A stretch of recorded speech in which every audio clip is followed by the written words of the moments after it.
Tu te souviendras que tu as été esclave au pays d'Égypte. Un mauvais souvenir comme celui-là, pourquoi l'Éternel ne peut pas dire oublie? Oublie, tu es déjà délivré, oublie ces moments-là. Il dit non, non, non, tu ne dois pas oublier. Si tu oublies comment tu as souffert, tu oublieras qui t'a libéré. Comment un souvenir aussi horrible? Il y a des enfants qui sont morts là-bas. Il y a des femmes qui ont été torturées là-bas. Pourquoi tu nous dis souvenez-vous? Mais tu nous as déjà libérés. Dis-nous seulement oubliez. Non, non, non, non. N'oubliez pas. Si vous oubliez, vous croirez que c'est par votre force. Si vous oubliez, vous croirez que manger et boire est normal. Je répète. Vous croirez que manger et boire c'est normal. Manger et boire c'est pas normal. Manger et boire est un miracle. Manger et boire ce n'est pas normal. Non, pas d'abord parce qu'il y a la nourriture. Mon frère, il y a des lieux où la nourriture est abondante, mais la personne ne peut pas manger. La personne est dans le coma, il ne peut pas manger. La personne a fait un AVC, il ne peut pas manger. Manger et boire, c'est d'abord un miracle. Souvenez-vous. Et vous qui êtes ici, nous, on n'a jamais été esclaves en Égypte, hein? À ce que je sache. Alors pour nous, ça veut dire, souvenez-vous de toutes les fois où vous étiez esclaves du diable. Je vous en ai sorti. Laisse-moi te choquer. Ton âme même montre que tu as oublié que tu étais un grand masturbateur. Jésus t'a sorti de la masturbation. C'est pas la veste là qui va te cacher. Toi tu te caches dans la veste, mais Jésus te connaît.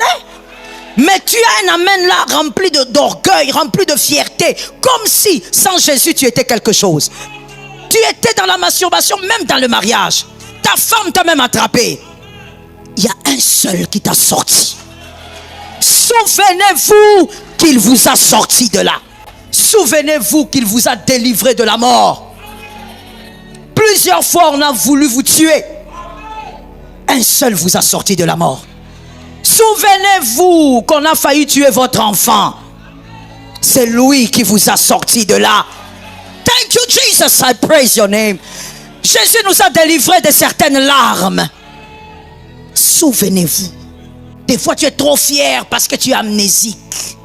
Si seulement tu pouvais te rappeler, te souvenir, ta fierté va mourir. Souvenez-vous. Combien de fois il a guéri alors que c'était très grave. Souvenez-vous. La montagne c'est bien. Mais quelle tristesse que Dieu constate tout ce temps. L'homme reçoit et ensuite il oublie. Il oublie qu'il a amené là-bas. Même l'être humain, lorsqu'il te pistonne, il cherche la reconnaissance. Et nous avons été créés à l'image de Dieu. Ce cœur-là, c'est Dieu qui l'a. Souviens-toi. Souviens-toi qu'on se moquait de toi. Il y a des gens ici qui ne savent même pas qu'on se moquait de toi. Mais toi, tu sais qu'à un certain moment de ta vie, là, on se moquait de toi. C'est lui qui t'a sorti de la honte. Souvenez-vous de l'Égypte. Et que l'Éternel, ton Dieu, t'en a fait sortir à main forte et à bras étendus. Il y a des situations où tu avais prié, rien ne s'est passé. Tu as cherché des interventions, rien ne s'est passé. Les plus grands médecins sont venus, ils étaient dépassés. La main de Dieu t'a délivré. Souviens-toi. Oh peuple de Dieu, souviens-toi. Donne-moi un amen normal. Souviens-toi. Aujourd'hui, on a des gens dans l'église qui sont remplis de paresse, de mollesse pour Dieu. Pourquoi? Parce qu'ils sont amnésiques. Toi, vraiment, si tu calcules bien ta vie, est-ce que toi, Dieu peut te demander de faire quelque chose? Tu devrais le faire par toi-même. Tu es amnésique. Tu as oublié. Il y a des personnes ici, oui, nous sommes nombreux d'ailleurs. Sans Dieu, tu ne serais pas marié. Ce n'est pas une question d'argent. C'est une question d'alliance. Les genres de combats qu'il y a dans ta famille, toi-même tu ne vois pas. Toi tu es marié, mais est-ce que tes soeurs sont mariées? Est-ce que tes frères sont mariés? Dieu t'a sorti de quelque chose. Oh, regarde un voisin. À partir d'aujourd'hui, arrête de croire que ce que tu as est un acquis. Matthieu 26, 26. Pendant qu'il mangeait, Jésus prit du pain et après avoir rendu grâce, il rompit. Après avoir rendu grâce, il rompit et donna aux disciples en disant: prenez, mangez, ceci est mon corps. C'était le pain avant de rendre grâce. Après avoir rendu grâce, ce n'est plus le pain, c'est le corps de Jésus. Lorsque Jésus a fait ses rituels pour la première fois, il était avec plus de 90 personnes. La plupart sont partis, ils ont dit, ça c'est quoi? C'est de la sorcellerie? Il veut nous initier? Comment il peut dire qu'il faut manger son corps et qu'il faut boire son sang? Plusieurs étaient partis et certains sont restés car ils comprenaient le côté spirituel de la chose. Il n'y a pas d'alliance sans sang. Ça n'existe pas. Nous sommes en alliance avec lui, voilà pourquoi il y a le sang. Mais il y a aussi le corps. Pourquoi? Parce que justement, il a été brisé pour nous. Brisé pour que nous ne soyons pas brisés. Et il prit ensuite la coupe après avoir rendu grâce et la leur donna en disant, buvez-en tous, car ceci est mon sang. Merci d'écouter. Le sang de l'alliance qui est répandu pour plusieurs, pour la rémission des péchés.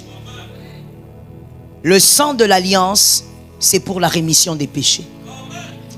Le sang de l'alliance nous purifie de tout mal.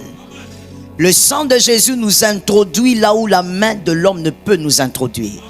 Après ceci, nous devenons encore un peu plus surnaturels. C'est que l'homme ne maîtrise pas, commence à agir en nous.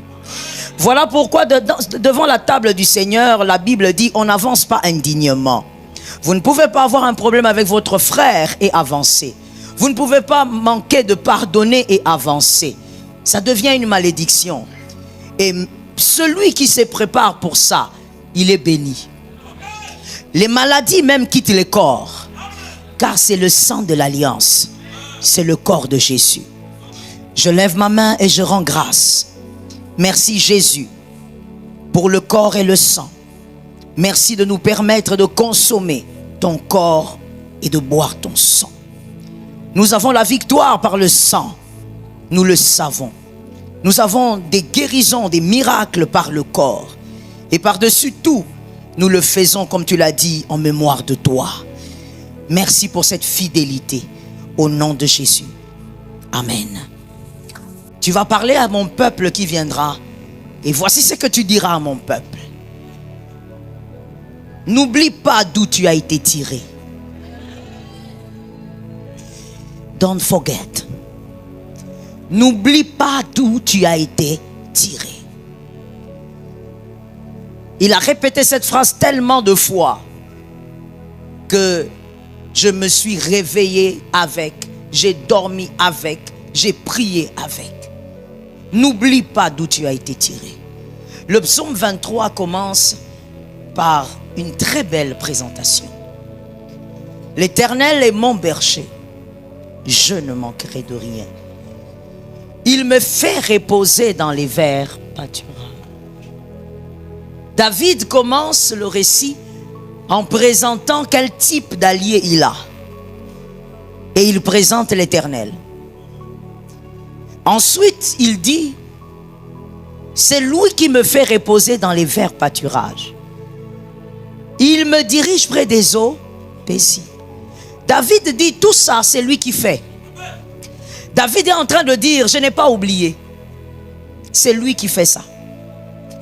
Les verts pâturages, je ne suis pas allé parce que j'étais intelligent. C'est parce que j'avais un berger. I like it et je dis amen aussi. Il dit, je suis allé là-bas, près des eaux paisibles. Dans un moment de ma vie, j'ai été calme. Je vivais calmement. J'ai vécu la paix que Dieu donne. J'ai vu tout ce que j'avais être rempli de bonheur. Mais tout ça, c'est parce que j'avais un berger. David reconnaît qu'il y a quelqu'un qui a fait ça. Dieu t'a déjà donné la montagne. Je le crois. Tu as fait 3 semaines ici pour ça. Tu as écouté les hommes de Dieu de plusieurs types te le dire. Dieu t'a déjà donné la montagne. Parce qu'il a déjà achevé ce que tu vas célébrer bientôt. C'est la méthodologie de Dieu. Ce n'est pas quand tu reçois qu'il a commencé. Non, il a déjà achevé.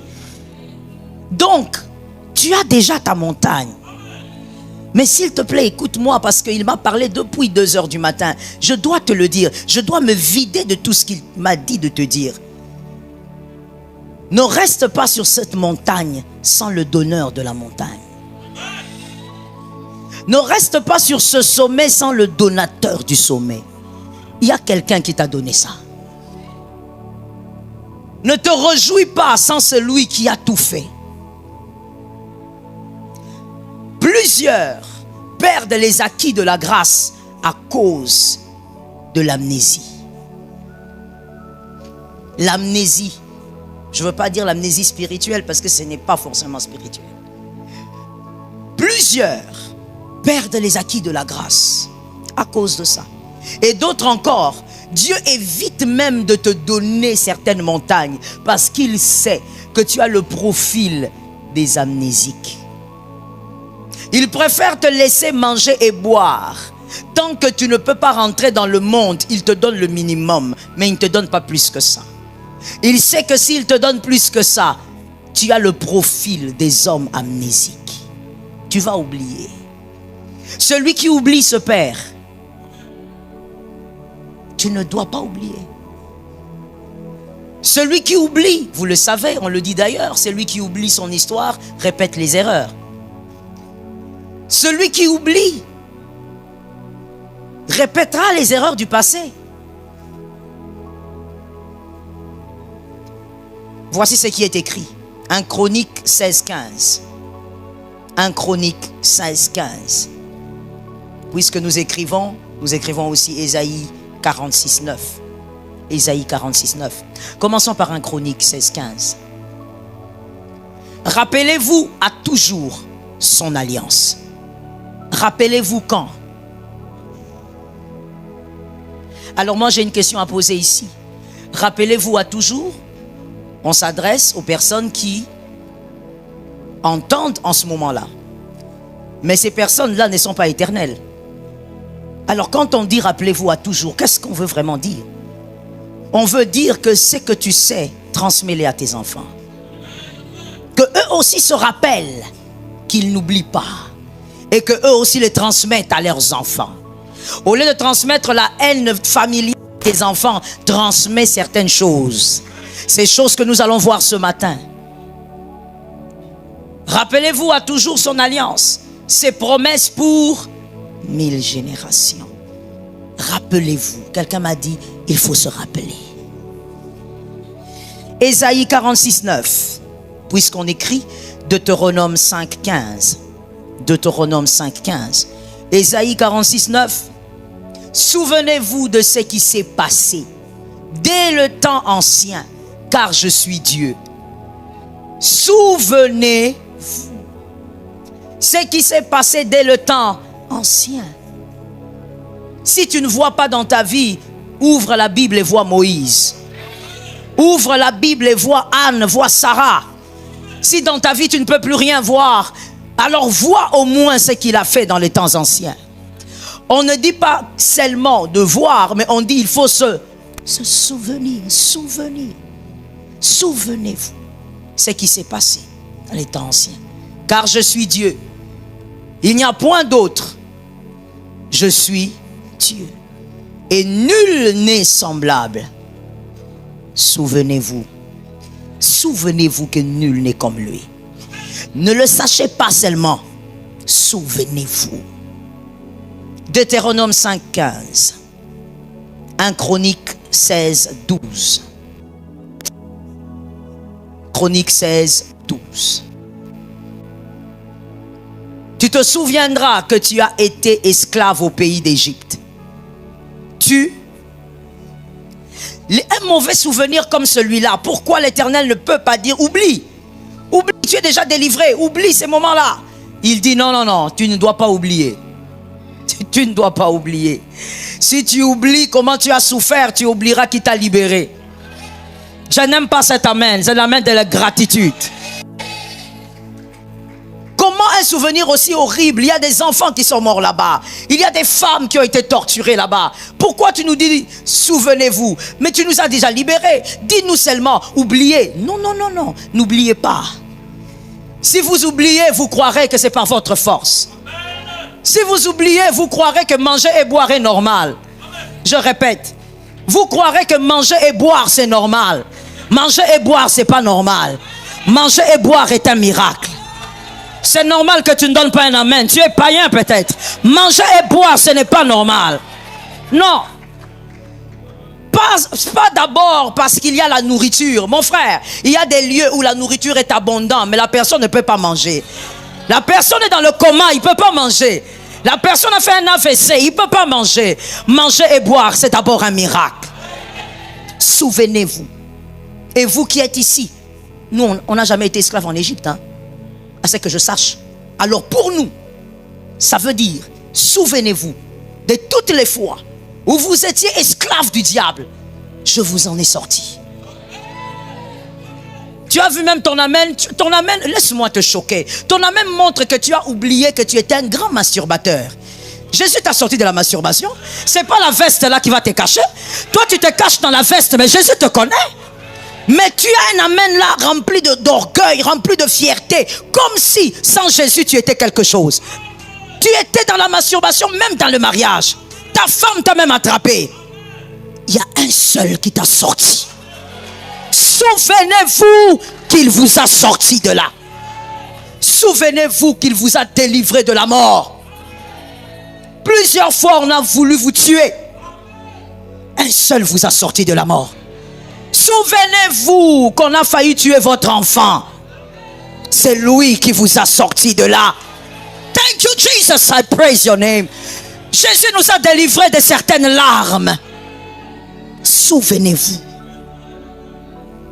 Des fois tu es trop fier parce que tu es amnésique. Si seulement tu pouvais te rappeler, te souvenir, ta fierté va mourir. Souvenez-vous. Combien de fois il a guéri alors que c'était très grave. Souvenez-vous. La montagne c'est bien. Mais quelle tristesse que Dieu constate tout ce temps. L'homme reçoit et ensuite il oublie. Il oublie qu'il a amené là-bas. Même l'être humain, lorsqu'il te pistonne, il cherche la reconnaissance. Et nous avons été créés à l'image de Dieu. Ce cœur-là, c'est Dieu qui l'a. Souviens-toi. Souviens-toi qu'on se moquait de toi.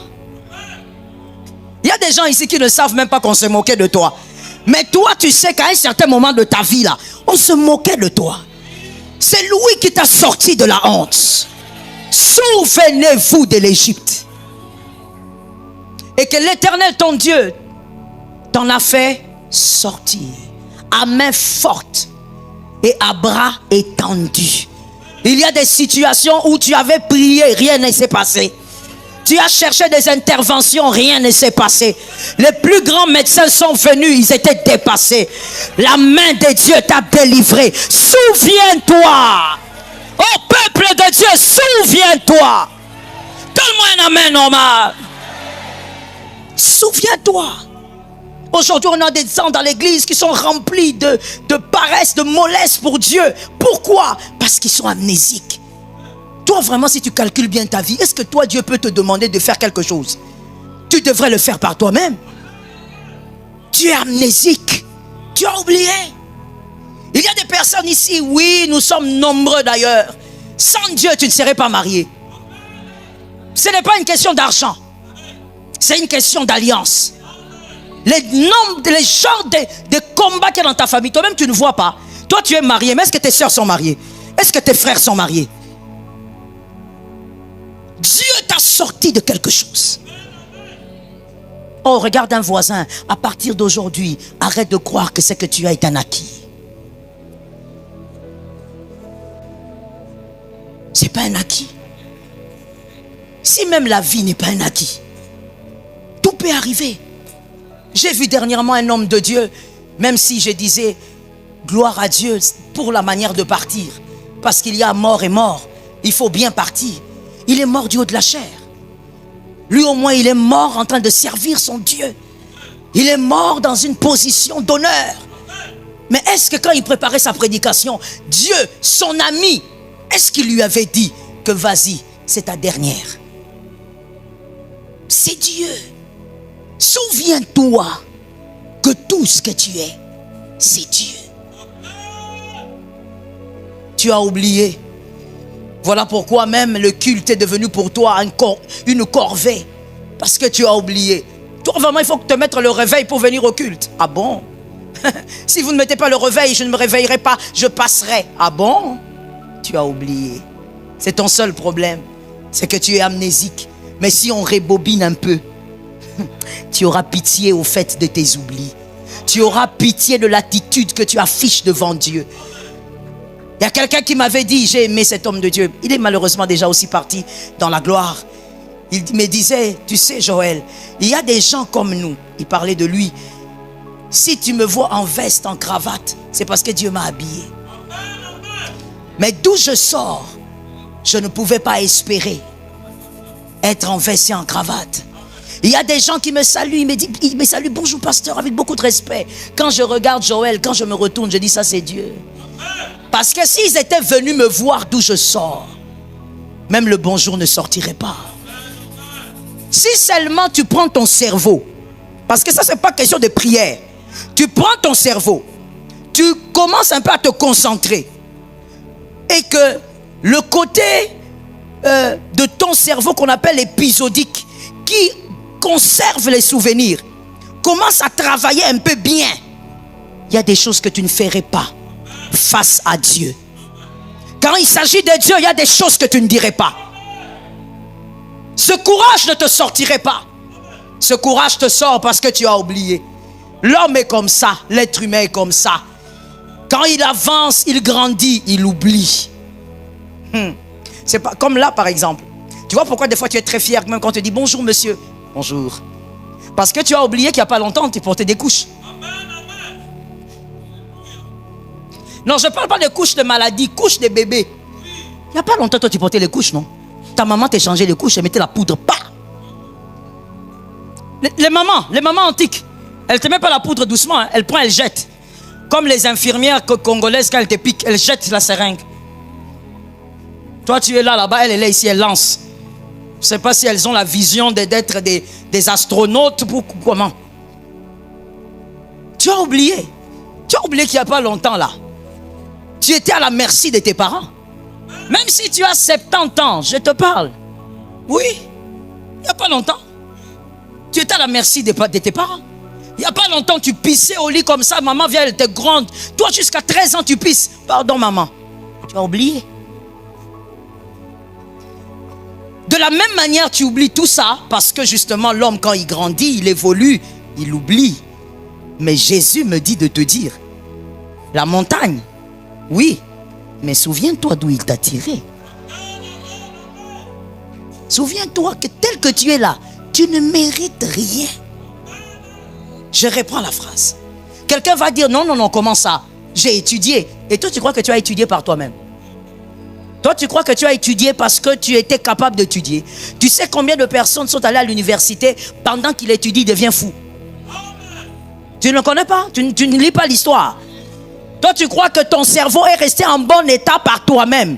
Il y a un Dieu. Même l'effet d'avoir ce diplôme-là, il y a un Dieu. Je ne sais pas pourquoi, mais j'ai l'impression vraiment que ces amens ne sont pas normales. Donne-moi un autre amen. Tu ne dois pas oublier cette réalité. Tu dois t'en souvenir. Souviens-toi qu'il y a un Dieu qui t'a pris de quelque part. 1 Chronique 16, 12. Que dit l'Écriture? 1 Chronique 16, 12. Que dit l'Écriture? On écrit aussi Apocalypse 3, 3. 1 Chronique 16, 12. Souvenez-vous des prodiges qu'il a faits, de ses miracles et de ses jugements, et des jugements de sa bouche. Souvenez-vous des prodiges qu'il a faits, de ses miracles et des jugements de sa bouche. Souvenez-vous. Aujourd'hui, tu pleures pour ce que tu n'as pas, mais souviens-toi de ce qu'il avait déjà fait. Vous savez, lorsqu'on n'est pas amnésique, on est capable de s'en souvenir. Il y a certaines prières qui seraient abolies. Il y a certaines prières que tu ne ferais pas. Il te suffit seulement de te rappeler, de dire, Seigneur, je crois.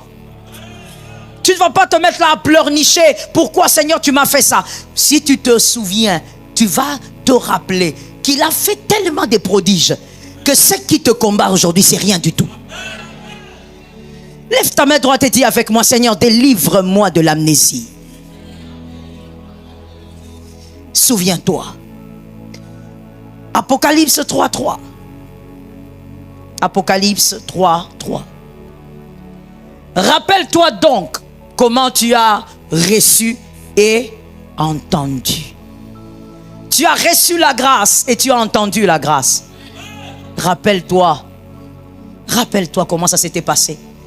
Le jour où tu as reçu Jésus, rappelle-toi. Le jour où Jésus t'a délivré au niveau de ton intelligence de quelque chose, rappelle-toi. Et garde. Garde quoi? Garde tous ces souvenirs. Garde-les. Et ensuite, je ne vous entends pas. Et ensuite, répands-toi. Pourquoi? Mais parce que justement plusieurs fois tu as oublié. Répands-toi. Il y a des prières que tu as eu à faire, mon frère. Si on pouvait t'enregistrer et te réécouter après, on aurait cru que tu n'as jamais vécu la main de Dieu. Tes prières étaient remplies de doutes. Tes prières étaient remplies de peur. Alors que Dieu t'a déjà délivré des choses plus graves. Répands-toi. Regarde un voisin, une voisine, dis-lui, il faut la repentance. Madame Wivine, dis ça à la voisine qui est à côté de toi là. Il faut la repentance. Il faut demander pardon parce que tu as oublié. Si tu ne vieillis pas, je viendrai comme un voleur. Ah, c'est si bien dit, vous savez. Si tu ne vieillis pas, je viendrai comme un voleur. Il viendra et tu ne sauras même pas qu'il est venu. Et tu ne sauras pas à quelle heure je viendrai sur toi. Tu ne sauras pas. Comme on vient de le dire tout à l'heure. Vous savez, la venue de Jésus, c'est un peu aussi comme la mort. En dehors des exceptions, tu ne sais pas. Ça vient quand tu t'attends le moins que Jésus nous délivre. Dieu aime tout le monde, mais Dieu n'élève pas tout le monde. Pourquoi Dieu n'élève pas tout le monde? Parce que Dieu ne veut pas prendre le risque avec certaines personnes remplies d'amnésie. Seulement le peu là que Jésus t'a donné, tu as déjà oublié tout ce qu'il a fait. Tu as oublié. Ton attitude montre que tu as oublié. Il y a quelqu'un qui va me dire, non pasteur, j'ai pas oublié. Mais rappelle-toi bien, la reconnaissance c'est comme l'amour. Ça ne se dit pas, ça se démontre. C'est comme aussi la foi. Ça ne se dit pas. Il ne faut pas dire, non, moi je suis reconnaissant. Même Dieu sait. Non, c'est le fameux Dieu là qui a permis qu'il soit écrit. Montre-moi ta foi sans les œuvres. Je te montrerai la mienne par les œuvres. Montre la reconnaissance sans les œuvres. L'autre montrera par les œuvres. Je veux terminer en parlant du profil d'un amnésique. Le profil d'un amnésique. Une personne amnésique face à ce que Dieu a fait. Cette personne peut ne pas savoir qu'elle est comme ça. Mais que Jésus aujourd'hui nous délivre du mal. Aide-moi s'il te plaît à regarder un voisin, dis-lui, retiens ce qu'il va se dire. Merci. Merci d'être obéissant. La première chose que vous allez remarquer chez un amnésique, qu'il soit un amnésique présent ou futur, surtout d'ailleurs le futur là, ça veut dire aujourd'hui il croit qu'il n'est pas concerné, mais au fait si Dieu commence à faire du bien dans sa vie, ces choses vont se manifester. C'est au fait un amnésique. Il ne reconnaîtra pas les hauts faits des dieux. Voici les éléments qui ne trompent pas. J'insiste, ça ne trompe pas. Premièrement, il ne parle pas des bienfaits des dieux. Il ne parle pas des bienfaits des dieux. Il n'a pas un esprit reconnaissant. Il n'a pas un esprit reconnaissant. Il ne parle pas des bienfaits des dieux. Il n'en parle pas. Luc 17, 18. Commençons plutôt par 11. Luc 17, 11 à 18. Luc 17, 11 à 18. La reconnaissance est une expression. La reconnaissance est une expression du cœur qui ne trompe pas.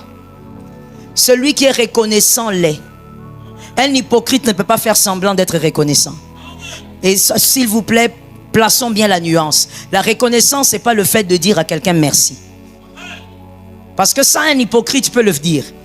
Moi, je parle de la reconnaissance. Vous comprenez par là que c'est toute une attitude. C'est un package. La reconnaissance. Ce n'est pas le fait de dire à quelqu'un merci. Non, tout le monde peut dire ça, même celui qui ne le pense pas. La reconnaissance, c'est un tout. Ce sont des attitudes. Quand quelqu'un ne sait pas dire ce que Dieu a fait pour lui, il y a le mal. Jésus se renda à Jérusalem, passé entre la Samarie et la Galilée. Comme il entrait dans un village, 10 lépreux vinrent à sa rencontre. Quelqu'un m'a dit 10 lépreux. Se tenant à distance, ils élevèrent la voix et dirent: Jésus, Maître, aie pitié. Les 10, n'est-ce pas? Dès qu'il les eut vus, il leur dit: allez vous montrer au sacrificateur. Et pendant qu'ils y allaient, ils arriva qu'ils furent, voilà, tous les 10, hein? L'un d'eux, se voyant guéri, revint sur ses pas, glorifiant Dieu. C'est ce que tu as bien fait. C'est ce que je voulais même demander. Est-ce qu'on peut simplement lire ça comme c'est écrit? Allons-y. L'un d'eux, se voyant guéri, revint sur ses pas,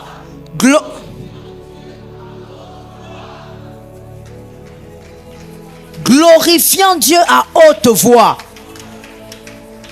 Avant que je n'explique, continuons la lecture. Il tomba sur sa face, aux pieds. Avant de tomber face à Jésus, il faut faire quoi? Tu as bien étudié.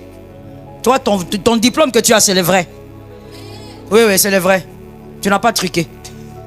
Avant de tomber, retenez ça s'il vous plaît. Et vous pouvez même écrire ça pour comprendre quand je vais expliquer.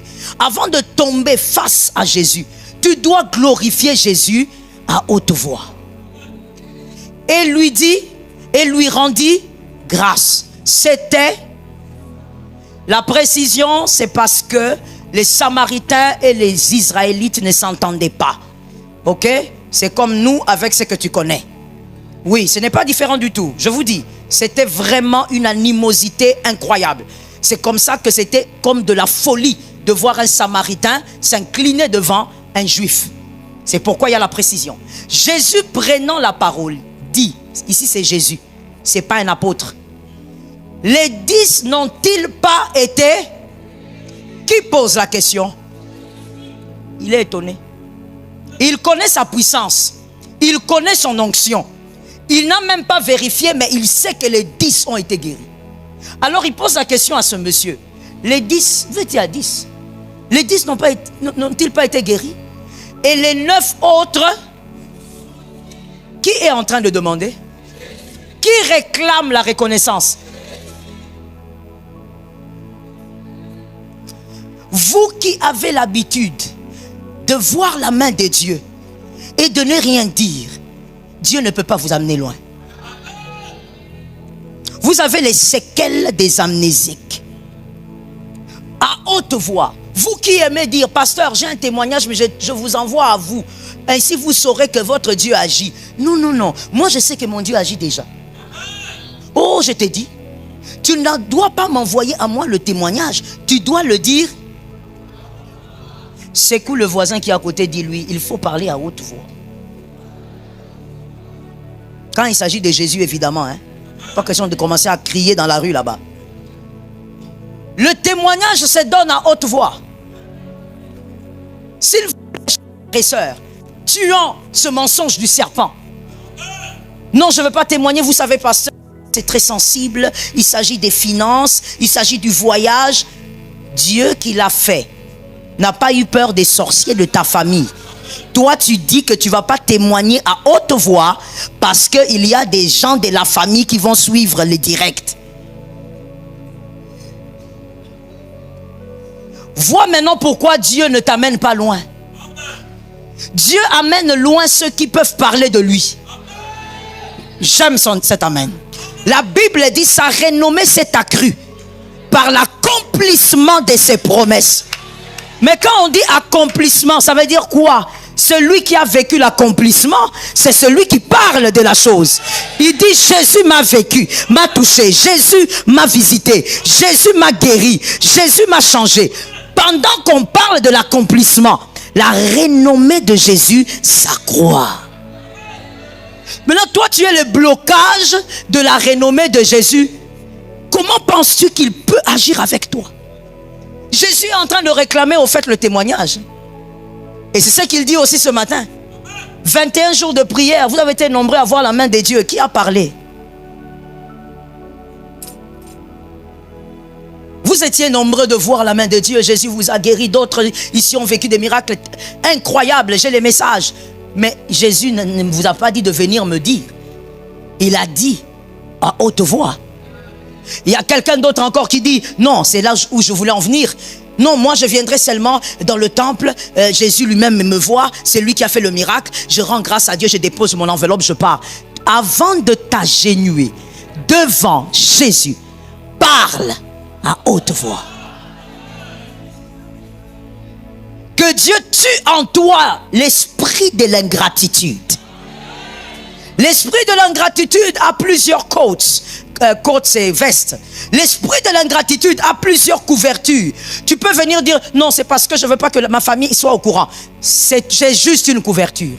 C'est l'esprit de l'ingratitude. Non, je ne veux pas dire parce que si je témoigne là, j'ai aussi mes collègues des services qui sont là. Quand Jésus t'élève au bureau là, est-ce qu'il fait ça en cachette? C'est toujours une veste que tu couvres. L'esprit de l'ingratitude.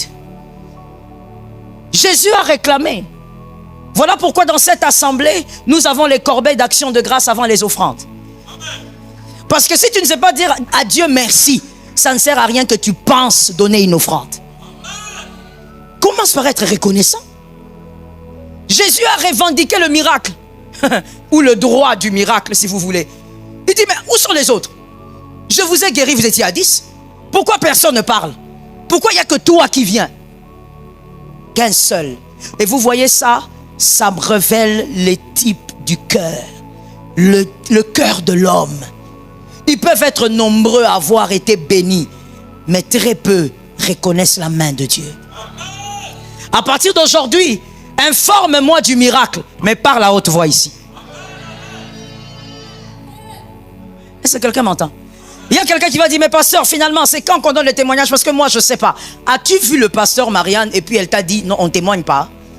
Non, le problème, c'est que toi, tu n'es pas venu donner ton témoignage. Parce qu'évidemment, tout témoignage doit être auditionné. Bien sûr. Bien sûr. Tu ne sais pas dire merci à Dieu. Tu diras merci à un homme. Comprenez maintenant pourquoi moi, personnellement, là, il s'agit de moi. Personnellement, je ne passe pas mon temps avec celui qui est ingrat. C'est-à-dire, je ne perds pas mon temps à me plaindre. Non, j'avais fait ceci, il ne m'a pas dit merci. Oh, attends, les gens ne disent plus merci à Dieu. Donc, ce n'est pas à nous qui vont dire merci. Soyez simplement logique dans votre manière de réfléchir. Les gens sont devenus tellement ingrats, même envers Dieu. Pourquoi tu te plains parce que tu as aidé quelqu'un et il ne t'a pas dit merci? Il y a même des gens, on s'occupe de lui depuis qu'il a je ne sais pas quel âge, jusqu'à avoir 40, 50 ans. Vous transmettez des conseils, mais un jour il dit, qu'est-ce que vous avez fait pour moi? Et toi tu vas te plaindre de ça. Pourquoi tu te plains de ça? Oh, moi mon frère, j'ai déjà dépassé ce niveau-là. Je ne me plains plus de ça, je trouve ça normal. Parce que si quelqu'un ne sait pas honorer Dieu, ce n'est pas toi qu'il va honorer. Et ce matin, c'est à toi donc que je m'adresse. Rappelle-toi d'où tu as été tiré. Comment tu ne sais pas dire merci? Toi seulement des plaintes. Oh non, mon mari ici me fatigue, ma femme me fatigue. Dis d'abord merci. Dis d'abord merci, il t'a donné un homme bien. Dis d'abord merci, il t'a donné une femme bien. Dis d'abord merci avant de te plaindre comme ça. Dis merci. Dieu est un Dieu fidèle. Il faut dire à ton frère, je dois apprendre à remercier le Seigneur.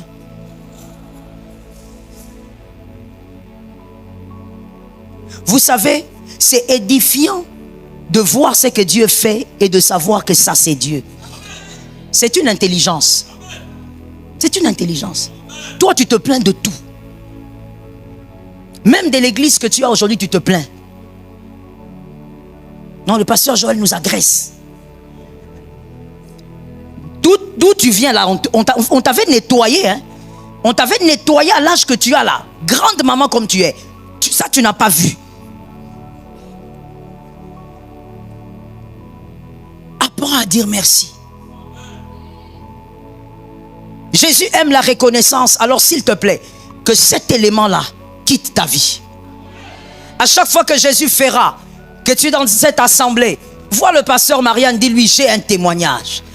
Et on va te classer, tu vas témoigner. Tu ne sais pas ce que ça va faire dans la vie de quelqu'un. D'ailleurs, même pas seulement pour les hommes, les femmes qui vont t'écouter, Dieu aime être honoré.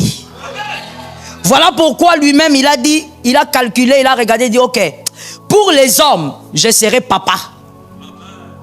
Je suis père. Ainsi qu'on dit à Jésus, comment prier? Il dit, dites notre Père. Pourquoi? Parce qu'il est aussi écrit, honore ton Père. Dieu aime l'honneur. Le fait seulement que tu te tiennes là, qui disent, c'est Jésus qui m'a guéri. Dieu aime ça. Que tu rendes l'honneur à Dieu. Donne-moi un amen que tu comprennes quelque chose. Glorifie le Seigneur pour les parents que tu as. Il y a parents et parents, mon frère. Toi, tu joues.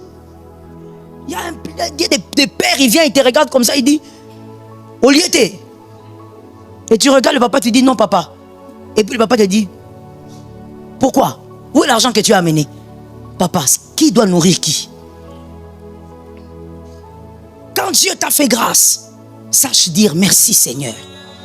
Je prie au nom de Jésus que personne ici ne laisse un bienfait sans dire merci. Parce que n'oubliez pas que dans cette écriture où Jésus se plaint, c'est Jésus lui-même qui se plaint du manque de reconnaissance. Tu dois reconnaître. Jésus t'a fait du bien, ne cache pas, dis-le à haute voix. La Bible dit à haute voix, il a dit. Non, ce genre de témoignage, je ne peux pas le dire, c'est un peu bizarre. Bizarre comment? Jésus t'a guéri, il t'a guéri. Tu as fait une maladie au niveau des testicules, il t'a guéri, il t'a guéri. Tu bénis Jésus pour ça, point barre. Pourquoi tu me regardes comme ça? C'est comme la main, les pieds, comme vous voulez. Oui, tu dis merci. Jésus, merci. Je viens bénir le Seigneur, voici j'étais malade. Mon frère, tu sais combien sont morts avec des choses comme ça? Tu as honte des hommes. Mais si tu sais, si tu as honte des hommes, je te plains. Excuse-moi, mais vraiment je te plains. Si tu connaissais l'homme, tu n'allais jamais dépendre des hommes pour honorer Dieu. L'homme, le cœur de l'homme. Le cœur de l'homme est bizarre. Il est sorcier. David a dit, celui à qui j'ai donné mon pain, il a levé le talon contre moi. Le cœur de l'homme n'est pas à suivre. Honore Dieu tant que tu dois honorer Dieu. J'ai aimé cet amen-là. Honore Dieu, ne regarde pas les hommes. Quand il s'agit d'honorer Dieu, ne sois pas en train de dire, oh, barotalanga, qui? Banani, basalaka nini, bapesayo nini. Toi, tu blagues avec l'homme. Ne gaspille pas ton énergie. Laisse Dieu s'occuper des hommes. Toi, occupe-toi de ta relation avec Dieu. Quand tu viens témoigner que celui qui acclame, acclame. Celui qui boude. Tu ne le fais pas pour lui, tu le fais pour Dieu. Jésus a dit, je cherche les 9 autres. Ils étaient 10. Où sont les 9? Et puis il demande au pauvre gars, comme si lui sait. Lui, il est venu seulement, il ne sait pas où sont passés les autres. Mais il lui demande, où sont les autres? Vous étiez nombreux, tous malades. Quand je passe, vous êtes là à crier, Jésus, Jésus. Quand j'agis, vous vous tairez. Vous vous enterrez. Personne ne sait que Jésus a agi. Comme tu es là, Jésus a agi, mais personne ne sait. Nous tous là, nous ne savons pas. Soyons délivrés. Quelle est cette main qui donne et à qui on ne dit jamais merci? Et tu veux qu'elle continue de donner. Deuxième signe de ce profil Deuxième signe, que cet homme, cette femme, c'est un amnésique. Ça finira par arriver. Si Jésus le bénit, il va oublier. C'est celui-là qui vit pour lui. Il vit exclusivement pour lui. Quand on dit pour lui, il y a sa famille dedans. Exclusivement pour lui. Vous respirez par la souveraineté de Dieu. Comment vivre sans lui? Puisque vous respirez par la souveraineté de Dieu. Matthieu 22, 37. Vous vivez exclusivement pour vous et vous vous débrouillez pour que Dieu trouve de la place dans votre vie. Vous vous débrouillez pour que lui-même trouve la place, mais sinon, vous n'avez pas le temps pour lui. Matthieu 22, 37. Jésus lui répondit, tu aimeras le Seigneur ton Dieu de tout ton cœur, de toute ton âme et de toute, voilà, surtout pensée, de toute ta pensée. Jésus n'a pas à se créer de l'espace dans ta vie. Il est ta vie. Est-ce qu'on peut continuer le schéma? Jésus est ta vie et donc, par conséquent, c'est ton travail qui doit créer l'espace. Là où Jésus n'est pas d'accord, le travail, là, on le met à côté. Tes études doivent trouver de l'espace. Si Jésus aussi dit quelque chose contraire, on met à côté. Ton mariage doit trouver. Si Jésus n'est pas d'accord. Aujourd'hui, dans le siècle présent, les circoncis tellement en connexion avec le monde font l'inverse. Tu as ta vie, maintenant tu trouves l'espace pour Jésus. Non, ici, là, oui, j'ai un peu 2 heures, je peux donner ça à Jésus, je peux aller à l'église ici, mais là-bas, en tout cas, je n'ai pas de temps. Est-ce que toi, tu as un temps? Tu as un temps? Si tu as un temps, donne. Si tu as un temps, rallonge. Regarde un voisin, dis-lui, vis pour Jésus. C'est Jésus qui est ta vie et donc s'il est ta vie, c'est lui qui décide. Voilà. C'est pourquoi tu verras pour des personnes qui comprennent ces choses et qui ne souffrent pas de cette maladie, lorsque Jésus n'est pas d'accord avec quelque chose, ce n'est pas un débat. Ce n'est pas un débat. Mais moi j'ai des fils ici, que Dieu me délivre. Oui, ça c'est moi-même que Dieu doit délivrer, pas vous. J'ai des fils, ils sont là, pendant que je parle, ils me regardent. Dieu dit non.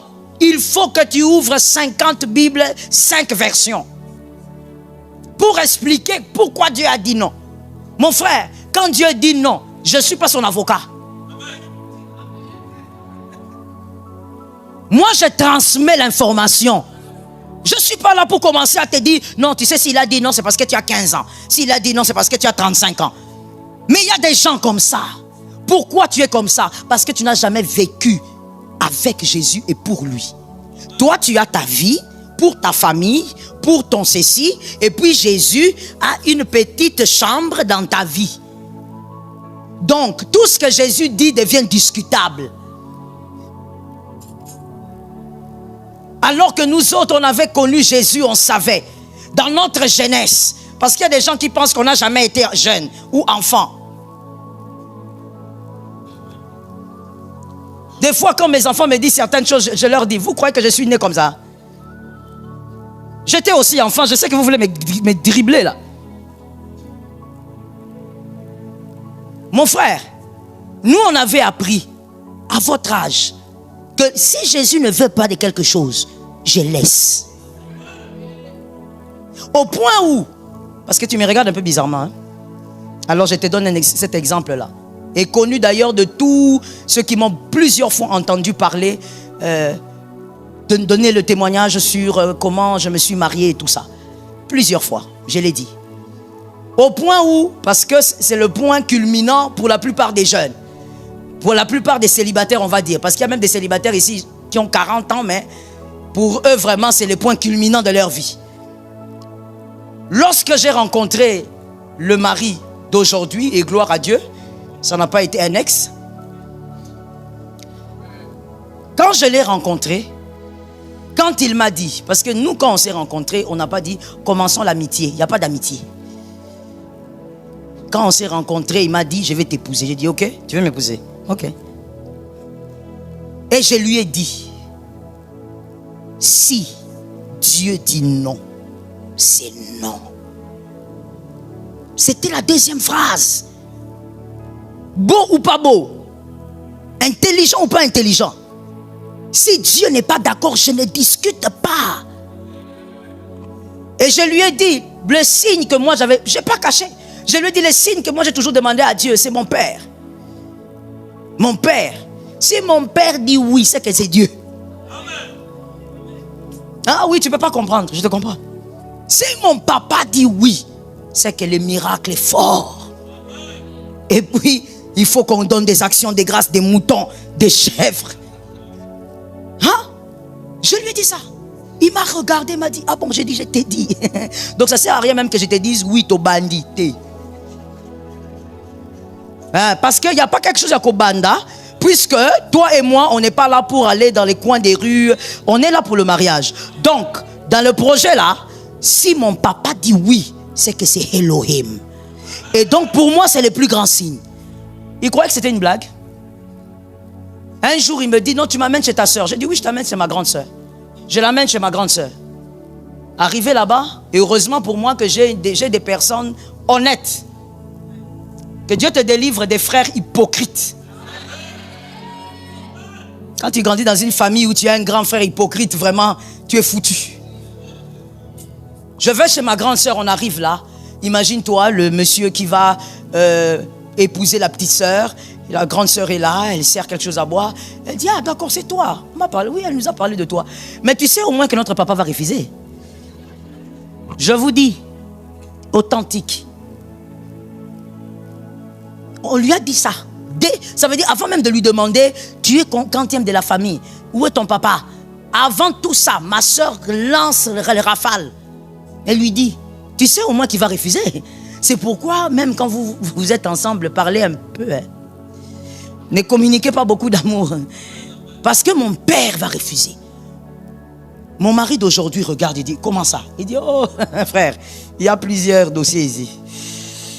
Tout le monde peut partir, mais elle là, c'est un peu compliqué. On va t'expliquer au cas où tu entres dans la famille. Mais pour l'instant, on ne va pas t'expliquer. Mais sache seulement qu'il va refuser. Imagine-toi, première fois, il va chez quelqu'un comme ça. Chez la future belle-sœur. Il lui dit ça. Et quand elle parlait, moi je le regardais. Quand on est sorti de là, on est monté dans le taxi. Il m'a regardé. Moi aussi je l'ai regardé. Il m'a dit, mais c'est quoi ça? J'ai dit, c'est comme ça. Et s'il dit non, je n'irai nulle part. Ce n'est pas parce que seulement c'est mon père que je me suis fait le vœu d'honorer mon père. Mais c'est parce que j'avais dit que Dieu, voici le signe. Ce cœur est tellement dur que si ça passe, c'est que ce n'est pas lui. Mais toi, ta vie, elle est à toi. Le boulot, on te le propose. Tu n'as même pas prié. Comme on t'a proposé $3000. Oui. Tu dois voyager. Comme toi, pour toi, voyager, c'est une énorme promotion. Tu dois voyager. Oui. Ça veut dire que Dieu n'est pas le décideur de ta vie. Tu vis ta vie. Et tu fais participer Dieu de temps en temps. Quand tu sens que ça chauffe, là, tu te rappelles que tu es un pasteur. Et quand je dis bien tu te rappelles que tu es un pasteur, ce n'est pas encore que tu te rappelles que tu as Dieu. Tu te rappelles seulement que tu as un pasteur. Je le dis mieux, tu te rappelles que tu as un ganga. Je parle ou je laisse? Tu te rappelles que tu as un ganga. Comme tu as vu ton âge, tu as dit, qui n'est pas un ganga, salitaire. Alors, mon pasteur là c'est mon ganga. Pasteur, j'ai un problème sérieux, je suis attaqué. Écoutez, Dieu n'est pas votre bouée de sauvetage. Dieu n'est pas le nganga du coin. Il est la vie, la vie.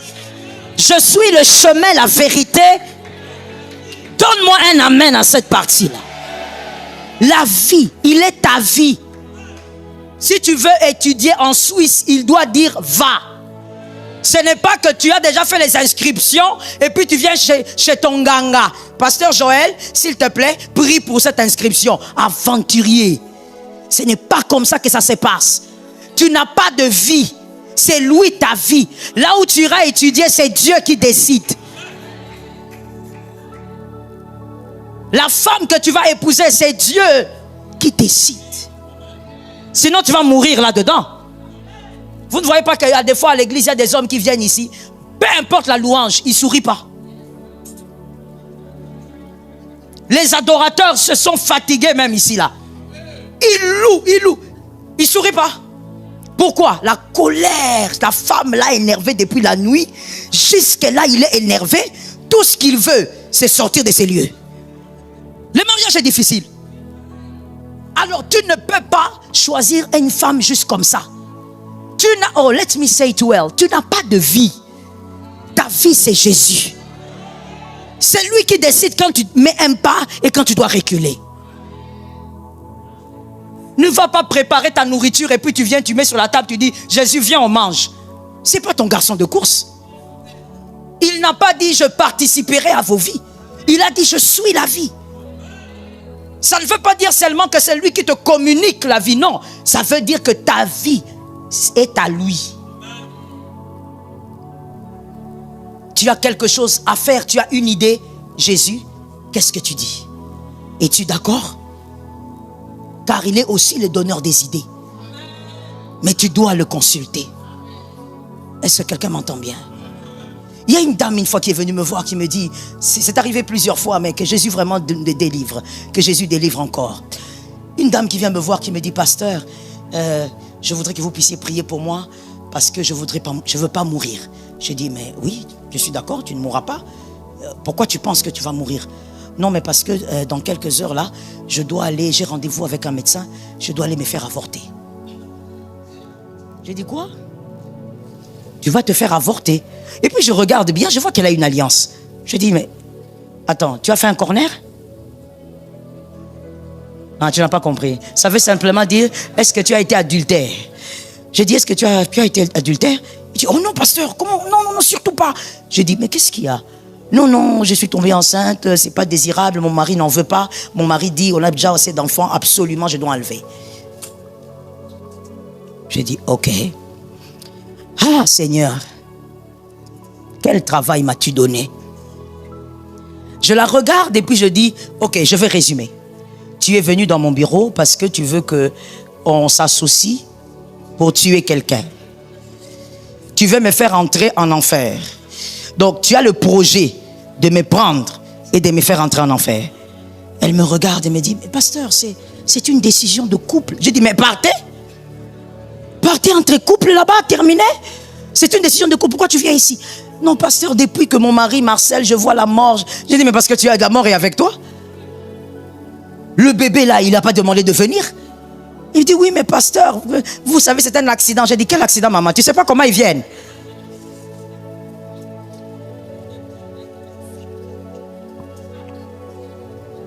Vous savez comment les bébés viennent? Comment ça, accident? Il n'y a pas d'accident. Je lui ai dit, sais-tu ce que cet enfant est venu faire sur terre? Vous avez perdu le contrôle. Mais il y a quelqu'un qui envoie les esprits, qui ne perd pas le contrôle. Je vais te dire exactement ce que je lui ai dit. Je lui ai dit, madame, croyez-vous que tous ceux qui, excusez-moi les termes, tous ceux qui s'accouplent, croyez-vous que la femme tombe enceinte? Elle m'a regardé, elle m'a dit non, pas forcément. J'ai dit, vous savez combien de couples mariés font des années, ils s'accouplent, mais l'enfant ne vient pas? Comprenez-vous que c'est Dieu qui envoie les esprits? Attention, vous ne savez pas qui est là. Vous voulez tuer quelqu'un que vous ne maîtrisez pas. Et d'ailleurs, je lui ai dit, puisque tu es venu dans mon bureau, je crois que celui qui est là n'est pas n'importe qui. C'est quelqu'un qui doit être protégé et qui est venu pour sa protection. J'ai prié pour elle et je lui ai dit, tu ne vas pas faire ça.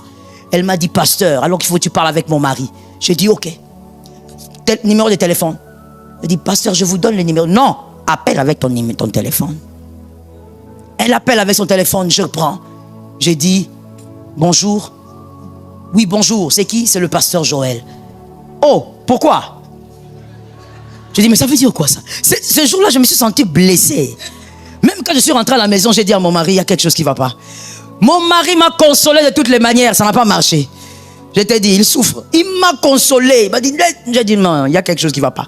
C'est quoi le problème? Il y a un problème avec moi. Pourquoi quand j'appelle quelqu'un, il a l'impression que le ciel est tombé? Il dit, oh, pourquoi? J'ai dit, mais mon frère, je vous appelle. Je veux parler avec vous. Il y a un problème. J'ai dit, non, il n'y a pas un problème. Il y a une bonne nouvelle. Je vous écoute, pasteur. J'ai dit, votre femme doit accoucher. La réponse était, elle est venue vous voir. J'ai dit, elle doit accoucher. Ce bébé, vous ne savez pas qui c'est. Et moi, je crois que ce bébé a une destinée glorieuse. Parce que ce bébé, comme Jésus a fui en Égypte, ce bébé est venu fuir dans mon bureau. Donc le bébé est venu se cacher là pour qu'il ne meure pas. Il m'a dit, pasteur, dans ce cas, oui, mais vraiment, dites-lui ce qu'il faut faire. Hein? Dites-lui. Les hommes sont extraordinaires. Donc toi, tu n'es pas concerné. C'est elle qui doit gérer. Donc toi, tu as faim, tu manges, elle digère. Ok, on met un point. Ta vie appartient à Jésus. C'est Jésus le décideur. C'était pour te dire par cet exemple que même quand il s'agit de tes enfants, oh non, tu n'as pas d'enfant. Dieu t'a donné. Est-ce que quelqu'un m'entend? Hein? Que Jésus nous aide. La troisième chose qui montre que cet homme, cette femme souffre d'amnésie ou souffrira d'une amnésie et oubliera tout ce que Jésus a fait dans sa vie. Cette personne est dominée par maman. Maman, l'esprit de l'argent. Derrière l'argent, il y a un esprit. Dieu, ou si vous voulez, Jésus, a parlé de maman en disant, choisissez qui vous voulez servir. C'est très grave, ça m'a toujours choqué ce verset. Vous voulez servir Dieu ou maman? Donc Jésus dit, voici Dieu, mais voici maman aussi. Alors choisissez. Parce que maman, il agit sur l'être humain exactement comme un Dieu. 2 Samuel 24, 24. 2 Samuel 24, 24. Dans ce monde, tout est apprêté pour que l'homme devienne amoureux de lui-même. Tout est apprêté dans ce monde. Au fur et à mesure, nous avançons. La technologie, vraiment, une grande arme qui aide à voir les choses sous cet angle-là. On apprête les choses de manière à ce que tu tombes tous les jours amoureux de toi-même. Et dans cet amour que tu enlèves Dieu. Que Dieu ne fasse pas partie des choses que tu aimes. Ainsi, je pense que même le développement personnel, il est bon avec Jésus. Mais aujourd'hui, on a plus de développement personnel qui enlève Jésus de vos vies. On ne te présente que toi. Et on te fait croire que toi, tu peux tout seul. On te fait croire que ce qui compte, c'est seulement toi. Tu n'as besoin de personne d'autre. Alors qu'en réalité, en l'homme, c'est l'esprit. Et c'est Dieu qui est le maître de ton esprit. Attention à ce piège. Aujourd'hui, les hommes, les chrétiens, certains chrétiens, sont tellement sous la domination de maman. Quelqu'un a dit à un frère, sois délivré de cette domination.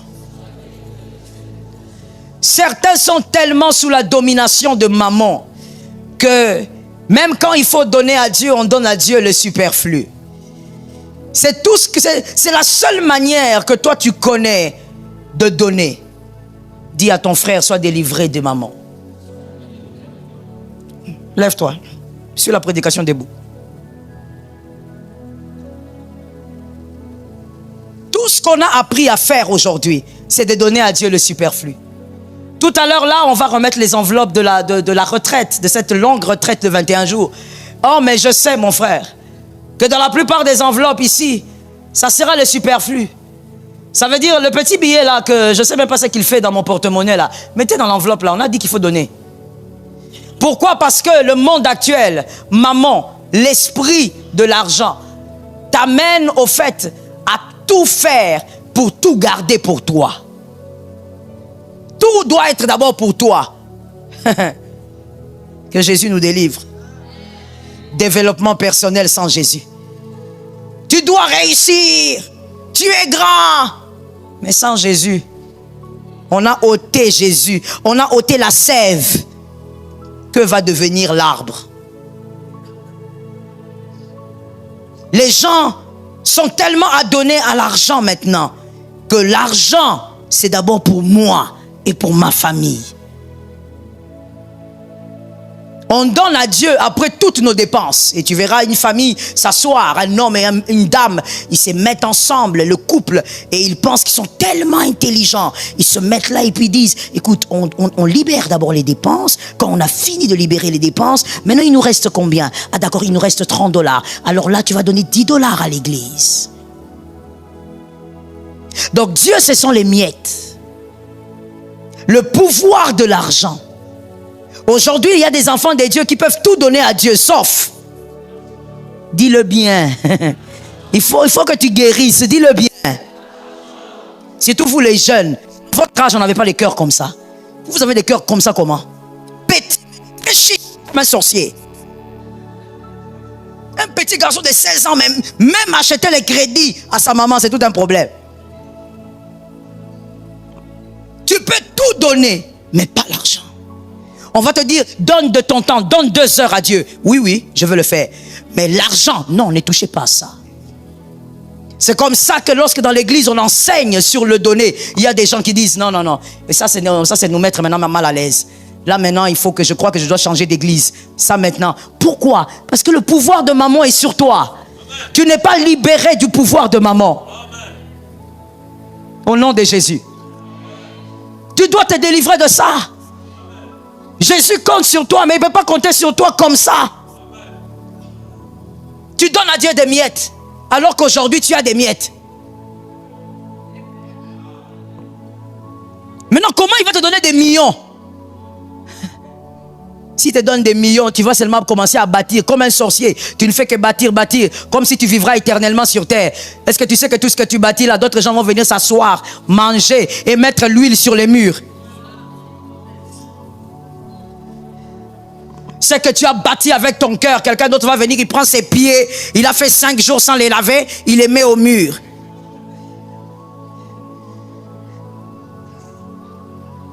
Que l'esprit de maman te quitte. En ce siècle présent, c'est un pouvoir qui n'est pas à négliger. Et d'ailleurs, il n'a pas commencé aujourd'hui. Jésus en a parlé. Donc même à cette époque, il dominait sur les hommes. C'est pourquoi Jésus avait parlé à un monsieur, il lui a dit, écoute, qu'est-ce que tu veux? Il dit non, non, non, moi je veux savoir qu'est-ce que je dois faire vraiment pour avoir la vie éternelle parce que j'ai fait tout ce que la loi dit. Il dit c'est vrai? Alors maintenant moi je te dis ceci, vends tout et suis-moi. Ah! Jésus a touché à la corde sensible. Sensibilité. Si tu veux voir les gens commencer à sortir de l'église, parle de corde sensible. Une partie de ta vie qu'il ne faut pas toucher. Là-bas, c'est une partie privée. Tu dois vaincre, maman. L'argent n'est pas ton Dieu. Vous savez, il y a des gens qui disent, vous savez, pasteur, moi, quand j'en aurai beaucoup, je donnerai beaucoup. Tu es menteur. Ça n'arrivera jamais. Et que Dieu te prive. Oui, oui, oui, oui. Oui, oui. Je le dis, en sachant ce que je dis. Qu'il te prive. Ça veut dire à un moment couteau kauka. Pourquoi? Parce qu'il est écrit, celui qui est fidèle dans les petites choses, il sera dans les grandes. Voilà pourquoi Dieu ne bénit pas celui qui ne l'a pas honoré dans la vallée. Donne un amen que je termine. Dieu ne bénit pas celui qui ne l'a pas honoré dans la vallée. Quand tu es dans la petitesse là, est-ce que tu honores Dieu? Tu donnes tes dîmes. Quand ton salaire est de 50 $, la dîme c'est combien? Est-ce que tu donnes? Une fois, je disais à un frère, et on a l'habitude de le dire. Ce n'est pas à toi de dire, ça c'est la dîme de 200 francs. Je peux quand même donner à Dieu 200 francs. C'est pour toi? Quelque chose, quand c'est à autrui, c'est à autrui. On ne l'a pas dit ici le vendredi. Ceux qui étaient là le vendredi, on ne l'a pas dit. C'est tout. Quand la chose est à autour ici, ce n'est pas à toi de dire non, ça c'est peu d'argent. Ce n'est pas à toi. Voilà pourquoi Dieu lui-même, il a imposé ça. Il a dit que tous les circoncis honorent la dîme. Pourquoi? Parce que même si tu as un cœur là, tu as un cœur dominé par maman, au moins que tu fasses le minimum, la part de Dieu, n'y touche pas. Ça, c'est quelle maison? Une maison sans loi ni foi. Une maison où tout le monde entre partout. Une maison où tout le monde prend tout ce qu'il veut. Ça, c'est pas une maison. Dans une maison où il y a un papa et une maman, il doit avoir des limites. Il y a des endroits où les enfants, quand ils entrent, ils ne doivent pas s'asseoir comme ils veulent. Parce que c'est un lieu privé, par exemple, des parents. Il doit avoir des limites à chaque chose. Tout le monde ne peut pas entrer partout. Ce que tu as n'est pas à toi. Est-ce que quelqu'un m'entend bien? Hein, c'est normal que la main disparaisse. C'est maman. L'argent ne doit pas être un dominateur. Manipule l'argent. Avec intelligence et sagesse, mais manipule ça. Que l'argent ne te manipule pas. Il y a des frères, hein, quand ce jour-là, le Seigneur l'a visité, l'a béni, on va dire ça comme ça, à la manière des Congolais. Quand le Seigneur l'a visité, l'a béni, il a un $400, il va se mettre au coin. Au fond. Il va être loin de la corbeille. Il va être loin de la tentation. Il va se mettre au fond. À la limite même, il est dehors pendant que je parle. Il a dit, il est au côté. Parce que la corbeille, là, quand il est trop près, on dirait qu'il y a une connexion. Manipule ça. Avec sagesse et intelligence, mais que l'argent ne te manipule pas. Quand il s'agit de Dieu, tu dois savoir que tout est à lui. Mon frère, comme on l'a dit la semaine, avec les enfants que tu as, je ne sais pas s'ils sont à la maison ou ils sont déjà tout grands et partis. Mais est-ce que tes enfants, tu leur as appris à donner à Dieu? Est-ce que tu as appris à tes enfants à donner à Dieu? Est-ce que tes enfants savent que quand on a de l'argent, on pense d'abord à Dieu? Es-tu capable de donner à Dieu tout ce qu'il va te demander?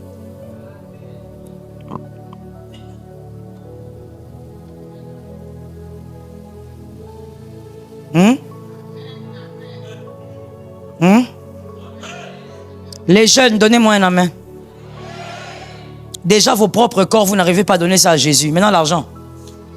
Le corps, là, vous voulez seulement le donner à ces gens, à cet homme-là, façon qui ne sent pas bon. Maintenant, l'argent, vous allez donner à Jésus. Est-ce que Jésus lui-même, il se sent honoré quand tu touches de l'argent? Parce que comme ce qui est quand il te donne, c'est à lui. Ça veut dire quand il te donne directement, il dit, ah d'accord, comme j'ai donné à ma fille, les veuves auront leur part. Ma maison aura sa part. Est-ce que Jésus, ça veut dire, est-ce que Jésus se sent bien quand toi tu touches l'argent? Le siècle présent, soyons délivrés. Lorsqu'on bâtit avec Jésus. Est-ce que quelqu'un m'entend bien? Tu ne peux pas faire un mois sans que ton argent n'ait bâti quelque chose pour Dieu. Cet amen m'a dérangé gravement. Cet amen m'a tourmenté gravement. Tu ne peux pas faire un mois. Tu dois calculer toi-même. Calcule. Ce mois-ci, mon argent a bâti quoi pour Dieu? Tu dois penser à ça. S'il vous plaît, sortons de l'égoïsme. J'ai besoin qu'une église dise, je sors. L'égoïsme, c'est quoi? L'égoïsme, c'est quand tu dois donner parce que le pasteur Joël a dit, si tu donnes, tu auras le double. Tu as donné pour qui? Et ça, vous savez, ce que j'aurais même dû faire, c'est seulement illustrer ça et enseigner après. Vous auriez vu ici. Je prends seulement les enveloppes, j'ai dit, avant les 15, telle chose va se faire. Il y a des gens qui vont arracher cette histoire ici. Ça va tomber ici.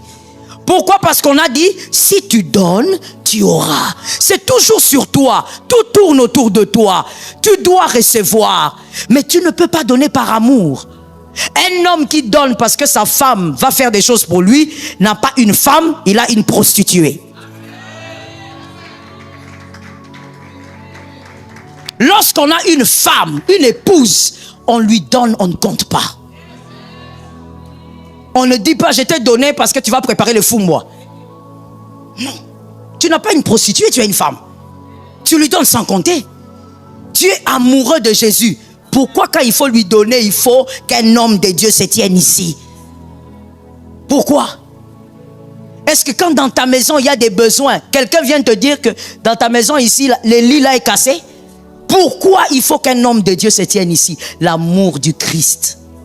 Small. Peu d'amour.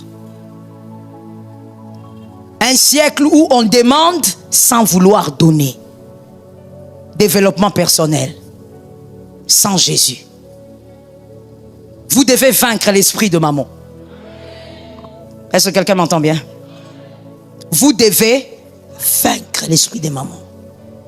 Là où mon mari se trouve, il est allé célébrer un anniversaire avec des personnes qui sont comme des parents pour nous, vraiment des parents. Par la grâce de Dieu, peut-être qu'un jour ils seront à ma campagne, ils ont déjà été à la centrale. Alors l'église fête leurs 33 ans d'existence. Et donc il est allé là-bas pour cette cérémonie et pour prêcher. Il m'a envoyé un message hier, il m'a dit, ah, Dieu a fait des grandes choses. On a écouté beaucoup de témoignages ici. 33 ans d'existence de leur ministère en couple, hein, les parents. En tout cas, Dieu a fait des choses merveilleuses. J'ai dit gloire à Dieu. Alors il me dit, moi j'ai donné mon offrande. On fait comment? Je donne pour toi, tu vas rembourser? J'ai dit donne papa, je vais rembourser. Mon frère, l'argent, il faut... Parce que si je ne rembourse pas, quand lui prendra les remboursements, ça sera au ciel. Donc il faut bien gérer ça. Ça c'est côté foyer. Là-bas c'est autre chose, frère. Là-bas tu donnes, je donne. L'argent de chacun dans sa poche. Ça c'est le couple. Je lui ai dit donne. Il m'a dit je donne autant. J'ai dit donne. Je ne suis pas là, mais mon offrande est partie là-bas. Ça veut dire on a un mood de pensée, hein? Un système de pensée. C'est que là où nous voyons la grâce, on donne l'offrande. On ne donne pas parce que Dieu va nous donner demain. Oh, non, non. Les parents ne sauront peut-être même pas que j'ai envoyé ça. Oh, c'est pas ça, frère. Toi, tout. Tu dois seulement gagner. Gagner. Où est la part de l'amour? Où est la part de l'amour? Quand est-ce que tu feras les choses par amour? Parce que toi, il faut toujours que tu gagnes. C'est pourquoi quand si on dit, ici, il y a 10 mouchoirs onctionnés. Je vous dis, il y a des gens qui vont se casser les pieds ici. Les jambes vont se casser ici pour prendre le... Pourquoi? L'intérêt. Ce mouchoir va me bénir, va me donner le mariage, va me donner ceci. Quand est-ce que tu vas aimer sans intérêt? Voilà pourquoi le monde d'aujourd'hui aussi, les célibataires se mettent ensemble par... Les garçons commencent à choisir des familles au lieu de choisir les femmes.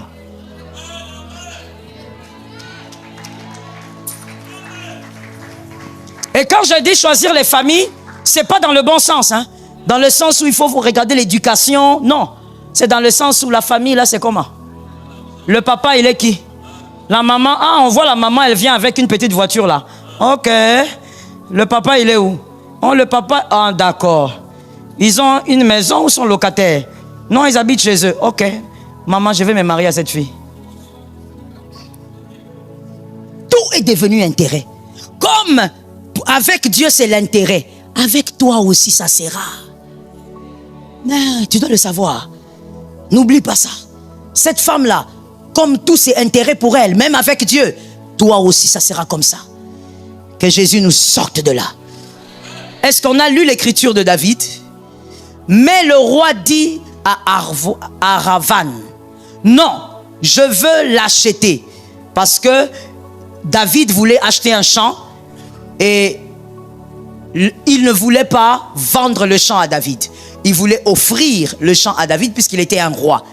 Alors David dit non, je veux l'acheter. de toi à prix d'argent. Et je n'offrirai point à l'Éternel mon Dieu des holocaustes qui ne me coûtent. Toi, tu fais ça tous les jours. Ce qui ne te coûte rien là, c'est ce que tu viens jeter dans la corbeille comme si c'était les droits d'entrée. Ce qui ne te coûte rien là, c'est ce que tu mets dans l'enveloppe. Et même quand on dit, écoute, c'est la sémence des enfants. Non, non, non. Toi, ton égoïsme est très élevé. Même là, tu vas mettre ce qui ne te coûte rien. David, à son époque, savait qu'à Dieu, on ne donne pas ce qui ne coûte rien. Localise-moi 3 personnes, dis-leur, apprends à bien donner.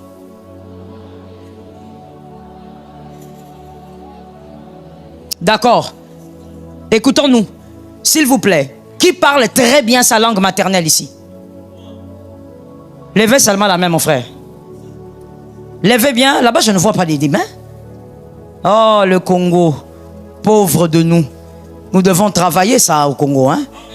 On veut seulement parler la langue d'autrui. C'est pourquoi on ne maîtrise pas ça. Levez bien. Qui parle bien la langue maternelle? D'accord. Merci. Vous qui parlez bien votre langue maternelle, ne vous occupez pas de l'autre, même s'il n'écoute pas. Dites-lui dans votre langue maternelle, donne bien. Dis-lui. Hein? Même s'il n'écoute pas, il est congolais, ça va entrer quelque part. Ne faites pas à Dieu des choses en oubliant qu'il s'agit de Dieu. Est-ce que quelqu'un me donne un amen? Garde. Une fois, mon mari me dit, si Dieu nous donne de donner notre maison, on fait comment? Je dis, on fait comment? On donne? On devient des STF. On fait comment? On ne discute pas avec certaines choses. Mais tu vois, ce ne sont pas des choses qui se font automatiquement. Tu dois évoluer avec Jésus. Tu dois laisser à Jésus de l'espace. Et Jésus va prendre le vouloir, il va mettre dans ton cœur. Les choses difficiles d'hier seront faciles aujourd'hui. Mais la vérité, c'est qu'il faut comment? Oui. Si tu ne commences pas, ça ne va pas naître tout seul comme ça. Tu dois commencer. La première fois tu donnes, ça te fait mal. Comme David a dit. Ça te coûte, donc ça pique. Tu dis, oh Seigneur, j'ai libéré ça vraiment. Hein, c'est parti. Ah Seigneur, tu attends que Dieu te donne un rêve, il n'y a pas de rêve. Deuxième jour, il n'y a pas de rêve. Dieu ne te promet rien. Alors Dieu te dit, on avance. C'est la relation d'amour. Ça tombe sur la maison de quelqu'un. Dernier point. Votre vie. Il s'agit de quoi? Il s'agit de ceux qui aiment leur vie. Ceux qui aiment leur vie. Jean 12, 25 donne la réponse, donc je ne vais pas m'attarder dessus. Jean 12, 25. Jean 12, 25 dit, celui qui aime sa vie, la perdra. Vous avez bien lu comme moi? D'accord, j'ai cru me tromper. Celui qui aime sa vie, la perdra. Et celui qui est sa vie, dans ce monde, la conservera pour la vie. Haïr sa vie dans ce monde, c'est-à-dire, je ne peux pas aimer quelque chose ici plus que Dieu. Simplement, il n'y a pas ni les biens, ni le voyage, ni l'argent, rien du tout plus que Dieu. Tout ce qu'il y a dans ce monde doit être sous tes pieds. Mais si toi tu aimes trop ta vie, comme on l'a dit là, toi seulement ta vie, d'abord ta vie, je dois acheter ma maison, ma voiture, ma ceci, mon ceci, ma cela. Toi seulement toi. Jésus dit, tu vas la perdre. Tu vas perdre quoi? Ta vie. Tu vas la perdre. Puisque tu n'es pas un mondain, puisque toi tu n'es pas allé chez les marabouts, eh bien tu la perdras. Ceux qui sont dans le monde avec les marabouts, ils vont t'avoir. D'une manière ou d'une autre, tu perdras ta vie ici sur terre. Pourquoi? Parce que tu n'as pas compris qu'il y a quelqu'un qui doit être le maître. Que rien sur cette terre ne captive ton attention plus que Jésus. J'ai aimé cet amen-là. Que rien sur cette terre n'attache ton attention plus que Jésus. J'ai vu des femmes. Ce qui est étonnant, c'est que quand le pasteur Joël a dit ça, mon Dieu, quel boucan, quel bruit. Comme si j'avais dit quelque chose qui était en dehors de la Bible. Mon Dieu, c'est quoi le problème? Mais c'est une vérité. Il y a quelqu'un qui me regarde qui dit quoi? On ne peut pas, un homme ne peut pas mourir pour une femme. Une femme ne peut pas mourir pour un homme. C'est ça, c'est une vérité. Tu ne peux pas. Tu vas mourir pour ton mari, pourquoi? Il y a quelqu'un qui est déjà mort pour lui. Ta mort ne va amener personne au ciel. Je vais même mieux le dire. Ta mort ne sauvera personne. Personne. Même si aujourd'hui tes enfants apprenaient que notre maman était morte parce qu'elle aimait tellement papa qu'elle s'est suicidée. Ça va plutôt détruire tes enfants. Tu ne sauveras personne. Tu n'as pas l'appel à sauver les gens par ta mort. Jésus est mort et ressuscité, c'est suffisant. Tu ne peux pas aimer ton mari au point de mourir. Tu meurs pour aller où? Hein? Ce n'est pas possible. Tu ne peux pas aimer ta femme et puis tu dis non, moi je vais mourir. Bon, toi tu ne sais pas que lorsqu'on a dit Marie aimez vos femmes comme Christ a aimé l'église. Toi tu ne sais pas que ce sont des images qu'on t'a données pour que tu vois l'esprit du sacrifice. Que tu aies un esprit de sacrifice. Toi tu confonds tout hein. Il faut aller là-bas, on va chicoter ton esprit là-bas quand on va voir ça. Les démons même vont te dire, mais frère, toi maintenant tu iras en enfer ou bien de quel côté? Imagine-toi, les démons te posent la question. Même les démons ne veulent pas que tu entres en enfer. Ils ne comprennent pas ta situation est comment. C'est comment? Même lorsqu'il fallait sauver l'homme, non, listen to me well. Même lorsqu'il fallait sauver l'homme, des fois on explique beaucoup parce qu'aujourd'hui les gens ne lisent pas la Bible. Si tout le monde lisait la Bible, ça n'allait même pas être un débat. Quand Jésus devait rompre les sceaux pour mourir, la Bible dit bien, il y avait quoi dans les ciels? Silence total. Que Dieu te bénisse. Silence. Pourquoi? Personne ne voulait mourir pour l'homme. Même les anges ne voulaient pas. Personne. La Bible dit, personne ne voulait même regarder les livres. Tous les Gabriel, là, les anges Michel. Toi aussi, l'aventurier, tu invoques les anges. Que Dieu te délivre. Ils ne voulaient pas mourir pour toi, ces anges-là. Tu es là, tu vas aller, je ne sais pas chez quel prophète, on te donne des versets. Oh, invoque l'ange Michel. Ils ne voulaient pas mourir pour toi. Ils se sont tenus là, en train de regarder. Qui va ouvrir? Jean a dit, c'est fini. Nous sommes foutus. Jean a commencé à pleurer. Personne ne va mourir pour nous. Personne. Personne. Oh, l'ange Gabriel, il a parlé à Marie, il n'est pas venu. Jusqu'à ce que Dieu lui-même regarde et dit, ok, il n'y a personne, hein. Alors moi-même, je veux me donner. Lui-même. Il fallait qu'un Dieu prenne un corps. Ne joue pas avec ça, mon frère. Tu n'as pas besoin de mourir pour quelqu'un. Un seul est mort et un seul nous donne la vie. Donne-moi un amen conséquent. Tu ne peux pas jouer avec la vie que Jésus t'a donnée comme ça. Au lieu de vouloir mourir pour tes enfants, prie pour eux. Parce que ta mort ne changera rien. Prie jusqu'à ce que Dieu va changer leur cœur. D'ailleurs, pourquoi tu veux mourir pour eux? Prie pour eux qu'ils changent afin que lorsqu'ils changeront, que tu voies les fruits de tes prières. Que Jésus te donne la victoire. Ruth a dit à Naomi, là où tu iras, j'irai.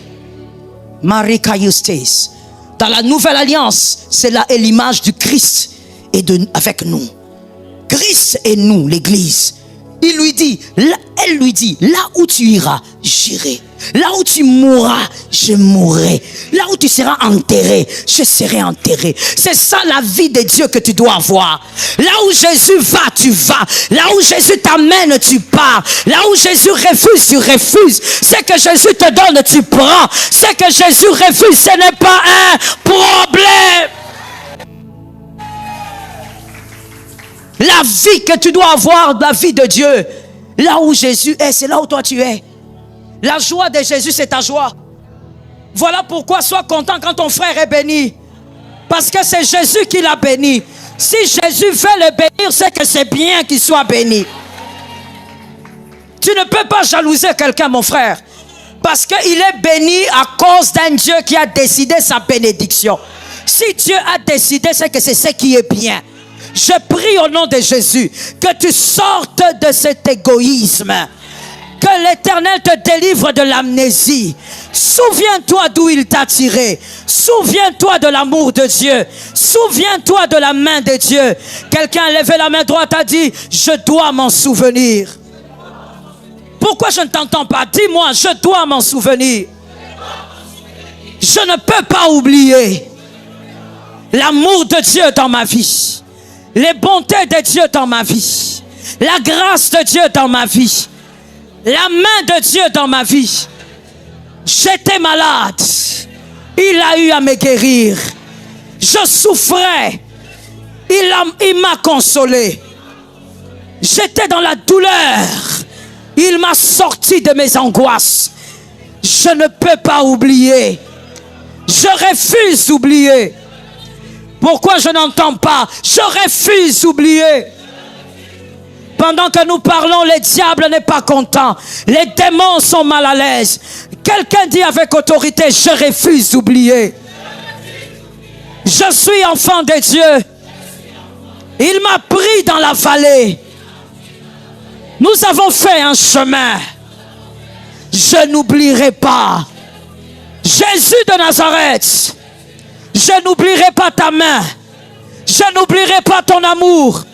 Je n'oublierai pas ta puissance. Je n'oublierai pas ta grâce. Je n'oublierai pas les faveurs. Je n'oublierai pas ta main dans ma vie. Je refuse dans ma vie d'oublier ce que tu as fait.